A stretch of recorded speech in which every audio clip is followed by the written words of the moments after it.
బీహార్ రాష్ట్రానికి చెందిన యువకులు నేడు తెలంగాణ శాసన మండలి చైర్మన్ గుత్తా సుఖేందర్ రెడ్డిని మర్యాదపూర్వకంగా కలిశారు. తెలంగాణ శాసనసభ మరియు శాసన మండలి సమావేశ మందిరాలను వారు సందర్శించడం జరిగింది. అనంతరం తెలంగాణ శాసన మండలి చైర్మన్తో గ్రూప్ ఫోటో దిగారు. ఈ నెల 3వ తేదీ నుండి 7వ తేదీ వరకు మేరా యువ భారత్ రంగారెడ్డి జిల్లా ఆధ్వర్యంలో inter state youth exchange programme జరిగింది. బీహార్ రాష్ట్రానికి చెందిన యువకులు నేడు తెలంగాణ శాసన మండలి చైర్మన్ గుత్తా సుఖేందర్ రెడ్డిని మర్యాదపూర్వకంగా కలిశారు. తెలంగాణ శాసనసభ మరియు శాసన మండలి సమావేశ మందిరాలను వారు సందర్శించడం జరిగింది. అనంతరం తెలంగాణ శాసన మండలి చైర్మన్తో గ్రూప్ ఫోటో దిగారు.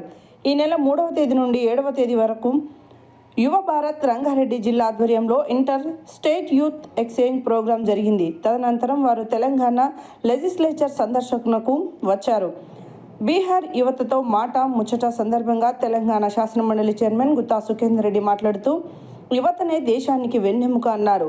యువత తమ కర్తవ్యాన్ని బాధ్యతాయుతంగా నిర్వహిస్తే దేశ అభివృద్ధి జరుగుతుందన్నారు. చెడు మార్గంలో యువత నడవకుండా చెడు అలవాట్లకు దూరంగా ఉండాలన్నారు. దేశ సేవయే యువత యొక్క నిజమైన కర్తవ్యమని మనస్ఫూర్తిగా నమ్ముతున్నట్లు ఆయన తెలిపారు. మరింత బలమైన, ఐక్యమైన మరియు అభివృద్ధి చెందిన భారతదేశం కోసం మనమందరం కృషి చేయాలని ఆయన చెప్పారు. ప్రపంచంలో ఏ దేశానికి లేని యువ సంపద మన భారతదేశానికి ఉందని తెలంగాణ శాసనమండలి చైర్మన్ గుత్తా సుఖేందర్ రెడ్డి వివరించారు. ఈ కార్యక్రమంలో తెలంగాణ శాసనమండలి సెక్రటరీ డాక్టర్ నరసింహాచార్యులు, శాసనమండలి ఉద్యోగులు తదితరులు పాల్గొన్నారు.